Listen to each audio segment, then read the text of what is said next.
بسم اللہ الرحمن الرحیم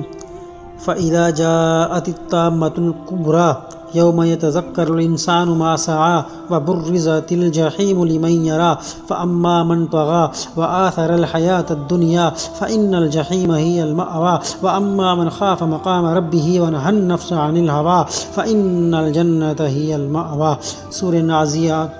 سورہ نازعات کا ترجمہ ہے کچھ آیتوں کا۔ بس جس دن بہت بڑا ہنگامہ ہوگا، مصیبت کا دن یعنی قیامت کا دن آ جائے گا، جس دن آدمی یاد کرے گا دنیا میں کس کام کے لیے کوشش کی تھی، اور دوزخ اس دن ان کے آنکھوں کے سامنے ہوگی۔ اس دن کا قانون یہ ہے کہ جس شخص نے دنیا میں سرکشی کی ہوگی اور دنیاوی زندگی کو آخرت پر ترجیح دی ہوگی، اس کا ٹھکانہ تو جہنم ہوگا، اور جو شخص دنیا میں اپنے رب کے سامنے کھڑا ہونے سے ڈرتا رہا